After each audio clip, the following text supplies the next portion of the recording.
Esiet sveicināti jaunā Logus debata epizode. Šodien filmēsim kaut ko neparastu, un šodien mēs pavadīsim dienu kopā ar valsts policijas darbiniekiem. Šodien būs izsaukumi, sodi, brīdinājumi, papļāpāsim ar policijas darbiniekiem par privātu dzīvi, par policijas dzīvi, kā viss notiek no iekšienes. Tā kā būs interesanti. Alans? Arturs. Alans? Karolīna. Prieks. Un šodien tad ar diviem brīnišķīgiem policistiem izbrauksim un redzēsim, kas būs. Let's go. Tad no sākumā mēs gribētu iepazīsties mazliet ar jums. Vai jūs varat pastāstīt, cik gadus jūs strādājat policijā un kā nonācat? Tad mani sauc Arturs. Strādāju policijā gadus 4 jau. Šogad man septembrī būs 5 gadi. Policijā es nonācu pēc vidusskolas. Biju izvēlējies starp policiju un medicīnu. Un tā kā man Covid laikā bija iespēja pastrādāt medicīnas jomā, es sapratu, ka īsti nebūs mans, vai man līdz galam tas neinteresēja. Tāpēc es izdomāju pievērsties policijas izglītībai, darbam. Un tā esmu jau šeit gandrīz 5 gadus. Ko jūs domājat par policiju pirms jūs sākat strādāt? Un kas ir mainījies, kad jūs sākat strādāt? Pirms es sāku strādāt, man likās, ka te ir vienkārši actions, tu ej un dari visu. Patiesībā te ir diezgan daudz papīra darbs. Labi, ja godīgi papīra darbs, aktīvais darbs un papīra darbs ir diezgan labā balansā. Un kad dabūju mazliet no visa. Tāpēc man tikai uzlabojās domas par darbu. Visiem vienmēr ir uzskats, ka policisti ir pieksās pie visa, kad viņiem ir tikai kādu nosodīt, un beigās tā patiesībā nav. Mēs esam ļoti pretīm nākoši cilvēki, un ir lietas, ko mēs varam pievērt acis vai ko tam līdzīgi, bet beigās, Mēs tā paliekam sliktajā lomā. Jā, kaut vai mēs gribam kā labāk, mēs vienmēr būsim slikti cilvēki acīs. Kāpēc cilvēki zvana policijai? Kas ir tas iemesls, ko visbiežāk dzirdat? Visbiežāk dzirdam? Gan jau kad ģimenes konflikti. Ģimenes konflikti? Ģimenes konflikti, jā. Vai jūs varat pastāstīt par savu rīcību? Kā jūs rīkojaties, kad jūs atbraucat uz ģimenes konfliktu? Kas ir tas check-ups lists vai? Tā, parasti jau mēs atbraucam, mēs iepazīstam abas puses, noskaidrojam viņu identitātes. Tas ir gadījumā, ja personas ir varbūt meklēšanā vai kaut kāds cits viņam tur problēmas ir. Un tad mēs noskaidrojam situāciju. Un tad noskaidrojot situāciju, parasti viens kolēģis ir viens cilvēks, otrs kolēģis ir otrs cilvēks, un mēs dzirdam abas puses, tad mēs apmainamies, noskaidrojam abas puses, un tad mēs mēģinām kaut kādā veidā atrisināt. Ja ir iespējams atrisināt, mēs atrisinām, ja nav iespējams atrisināt, tad mēs lūdzam kaut kādu, lai viņi savā starpā policijas klātbūtnē atrisina, vai kāds dodās projām, vai viņi tur īsāk sakot atrisina savu konfliktu mūsu klātbūtnē.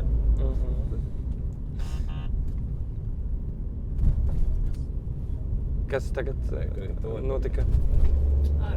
Šeit atļautais ātrums ir 30 un pārkāpums ir 61.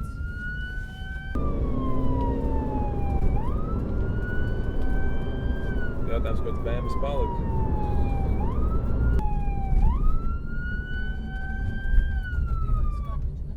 Pišķīt. Kāda būtu mūsu rīcība? Mēs varam iziet ar jums vai sēdēt te? Pagaidām pasēdēšu. Tāpat, es domāju, skatīsim. Tad, ja kāds mēs jūs dzirdam? Es jūs zinu. Sveiki, valsts policija. Pārkāpām bišķīt ātrumu. Jā.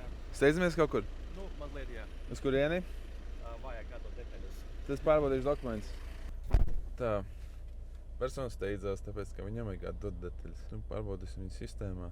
Mums sistēmā ir iespēja pārbaudīt gan mašīnas numuru, gan personas datus, lai noskaidrotu, vai persona ir derīgas tiesības, vai nav kāds liegums tiesībām, vai mašīnai visas tehniskās oktas un tā. Un personai viss ir kārtībā. Tāpēc es domāju, ka mēs šoreiz varam būtiski pabrīdināt. Tā, būs mutisks aizrādījums. Cenšamies ievērot to 30 zīmi un visu labi. Un pats galvenais, ko es aizmirsu pateikt, kas mums ir. Mums ir ķermeņa kameras. Ķermeņa kameras ir priekš, es teiktu, korupcijas, priekš mūsu paša drošības. lai mēs varētu, jo izsaukumos dažreiz strīdīgas situācijas, un pēc kā cilvēki mums uzrakst pret mums sūdzību, ka mēs esam kaut ko nekorekti izdarījuši. Un tāpēc mums parasti izsaukumos ieslēgts bodykameras, lai mēs varētu pierādīt pretēji, ka mēs visi esam darījuši pareizi un ka mūs nav kur vainot. Tā kā jūs strādājat ar ceļu satiksmes pārkāpumiem, vai ne? Es esmu dzirdējis arī kaut kur sociālos tīklos, ka tagad tie, tīpaši pagalmos, tas ceļu zīmes, kas ir tikai ar atļaujām, Jā. ka vairāk jau nemaz nesoda par to. Mēs tieši par šo runājam pusdienu pārtraukumā. Jā, vakardien, jo es dzīvoju tuvu vienai iestādē, kur notiek bieži pasākumi, un cilvēki mēdz iebraukt iekšā bez caurlaidēm un atstāt ar mašīnas, un es sazinājos ar pašvaldības policiju, kā tur notiek ar to sodīšanu, un viņi teica, ka jā, jo pašvaldības policija tikai soda par to. Viņi man pateica to, ka tagad jābūt nama pārvaldniekam, lai viņam ir saraksts ar mašīnām, kam ir izsniegts caurlaides, un ja nav mašīnai caurlaide izsniegta, tad viņi var tikai tad sodīt. Tā kā tas nozīmē, ka tev jābūt vienmēr tam sarakstam, jāsagaida policija, un tad arī var tikai sodīt. Tā kā tas praksē nozīmē, pieņemsim, ja cilvēks tur, nezinu, atbrauc mājās, viņš redz, ka pie viņa mājas stāv mašīna bez atļauja, tad viņš sauc policiju, policija atbrauc, un policija tad zvan tam cilvēkam, kas ir atbildīgs par māju, lai viņš nāktu ārā ar sarakstu? Jau pirms tam jābūt, cik es noprotu, tam cilvēkam jāsagaida bezmazliet policija, lai pašvaldības policija varētu nosodīt to. Un ja tas cilvēks nav, sanāk, ka... Tad nevar nosodīt. Jo man arī bija, atbrauc mājās pēc darba, notiek pasākums, visas vietas aizņemts, man pašam nav mašīna nolikt, un es skatos pusē, tur nav caurlaides, domāju, kā mazliet negodīgi, ka viņi vienkārši nosodīja to cilvēku. Kāpēc tāds lēmums vispār nāk klajā? Nē, tas jāprasa pašvaldības policijai. Man pašam ļoti interesē. Tas vēl tas uzzināt. Tagad tas interesants jautājums. Vai mēdz būt bail, un vai ir bijušas situācijas, kad patiešām tas adrenalīns bija augstā līmenī? Jā, ir bail. Dažreiz ir bail. Ir bail, kad ir vairāk tas, ka stress ir iekšā, ka viņš ir agresīvs. Dažreiz bijuši cilvēki vēlāk par mani, platāk par mani un nežēlīgi agresīvi. Un tad tu domā, kā labāk to situāciju novērst tā, lai mēs visi tiekam ārā prom no turienes bez nekādiem bojājumiem, kādiem nodarījumiem. Tāpēc mēs izvēlamies to drošo ceļu. Un arī bijuši izsaukumi, kad ir iesaistīti ieroči. Un tad ir tāds, kad tu brauc un tu sirds pumpēts un nezini, kas tur būs. Tur būs ierocis vai tomēr būs kaut kas nepatiesa informācija. Un tajās situācijās brauc klusumā un domā, būs vai nebūs. Un tad, paldies Dievam, pagaidām viss bija kārtībā. Tā kā neesat pielietojuši šādiem ierocim? Nē, nedod Dievs. Es nevienam nenovēlu, un es ceru, ka pašam nesanāks to nekad izmantot. Jo tā ir tāda atbildība, kas ir diezgan liela atbildība.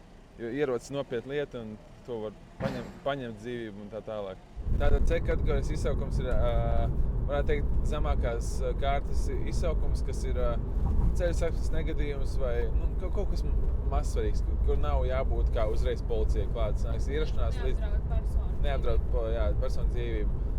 Ierašanās ir līdz 2 stundām. Tad ir B kategorija. B kategorija 25 minūtes, kur iespējams var tikt apdraudēta cilvēku dzīvību vai labsajūta, vai kāda cietušīga persona, vai iesaistīt bērnu, piemēram.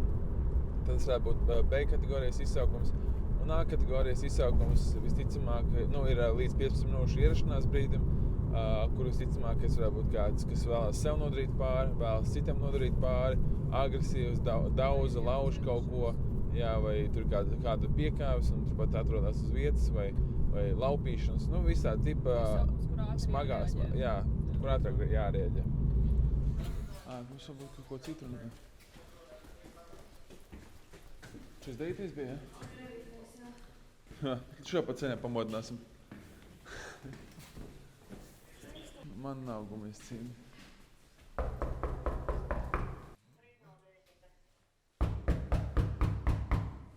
Policija, attaisam durvis! Kas uz visu mūžu paliks jūsu atmiņā? Kāds izsaukums varbūt? Es veicu sirds masāžu narkomānam, kurš nomira. Atbrauc NMPD mašīna, pateica, viņam viss kārtībā, un mēs braucām tālāk strādāt. Un tad mēs saucām vēlreiz NMPD, jo viņam palika atkal slikti. Tad gan viņi nogādāja ārstniecības iestādē. Bet tas bija tāds incidents, kad pirmo reizi kādam sirds masāžu veikt, tas bija kaut kas tāds, jā. Es aizēju mājās, es dzīvoju savu dzīvi.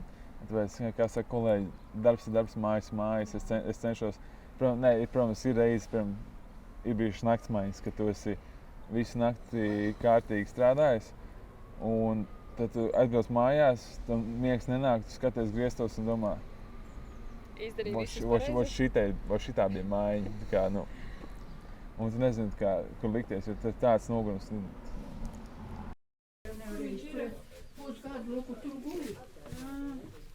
Prom no šejienes dabūt viņu? Vakar jau viņa aizved un 11 jau bija atpakaļ. Aizvalstaigā. Я извиняюсь, вы не ко мне стучались? Jā, bet jūs viņu varat nelaist iekšā, tas jūsu tiesības. Jūs man savus datus nosauksiet? Tūlītās. Gribu vēlreiz aizbraukt? Kāpēc? Nepatīk tur? Mīļie puiši, vai tas ir izturams? Nē, jau istabā, nē, es nepīpēju, nepatīk. Davai ejam ārā pēkšņi.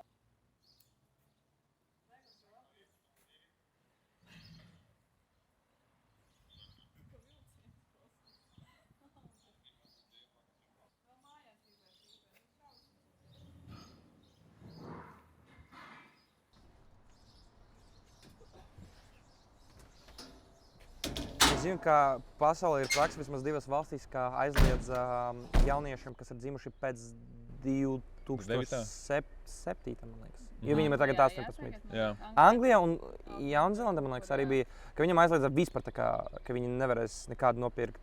Bija ar cigaretēm kaut kas līdzīgs. Ar cigaretēm, jā. Kā jums liekas, Latvijā vajadzētu kaut ko līdzīgu? Varētu mēģināt, bet vai tas kaut ko palīdz? Es domāju, man bail, ka tās točkas nelegālai tirgoņi sāks kaut ko vairāk aktivizēties tādā gadījumā.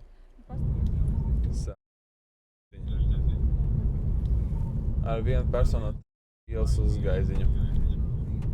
Noteikti informācija mūsu dežurtāļiet, jā, par to, ka mēs kaut kur braucam tālāk, lai viņi nepaliek kā dezinformēti un zinātu mūsu darbības. Ja gadījumā kas kaut ko var piesūtīt vai palīdzēt. Bieži tādi īsākumi, kad jūs kādu veidat uz gaiziņu? Šāds personas bieži. Tas var diezgan bieži, jā, varētu teikt, jo... Katrā izsaukumā vismaz viens ir. Pirms kādiem 2 mēnešiem, 2,5, gandrīz māju nodedzināja. Viņš aizmiga ar činčiku rokā vai kas tur, man jau kāds dīvāns sāka degt vai kaut kas tam līdzīgs. Dievs. Jā. Sanāk, kā būtībā mēs tur tagad viņu vedam, un kas tur iekšā ar tādiem pasažieriem notiek? Tur ir 4 istabas, 3 tādas ļoti bomzīgas.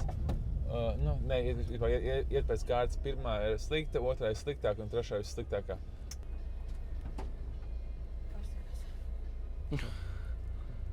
Un tad vienkārši tur, ja viņi grib iet gulēt uz tiem matračiem, vai negrib, tad iet ārā un, nezinu, iet, kur viņi vēlas. Nāksiet iekšā gaiziņā. Bet protams. Nu, labi. Viss, kas ir nepatīkamais, mēs gribam redzēt. Droši.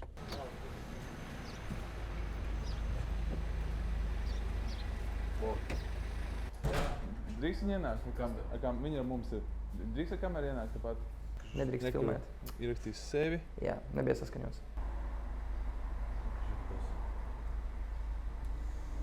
Bet ja viņš var mierīgi jebkuru laiku iziet ārā, bet cik ilgi viņš var tur uzturēties?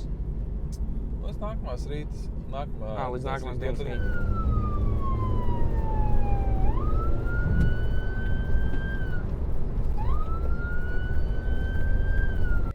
Apstāsimies labajā malā. Renault, apstājamies labajā malā. Kur steidzamies? С kuriem braucam tik ātri? Доеду? Да. Магазин. Почему так быстро ездим? Да я там кусочек только. Спасибо. Mēs esam to brīdinājumu uzrakstīt viņai. Bet to, ka viņa uzreiz neapstājas, tas nekas? Nē.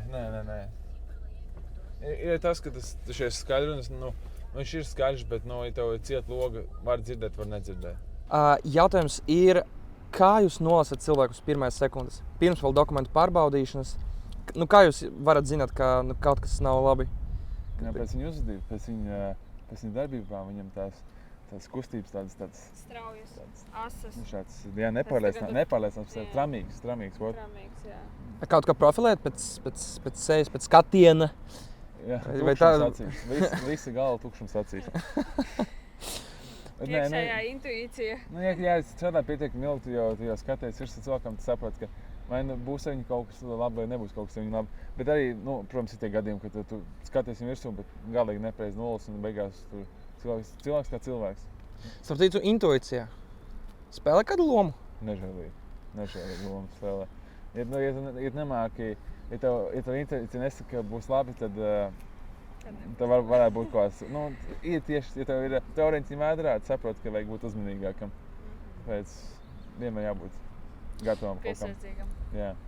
Gadījumā, kad cilvēks šito skatīsies jaunietis un arī kļūst interesanti par darbu policijā, kas ir tas prasības, lai iestāties mācīties koledžā un ko tur vispār māca, kā notiek tas apmācīšanas process?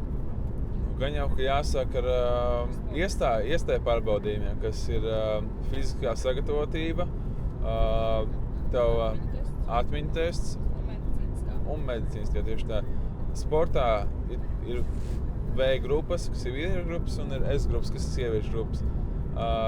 Vīriešiem tur ir, sanāks visiem, es nācos, vai ja iestājoties koledžā, ir jāsasniedz 20 punktu?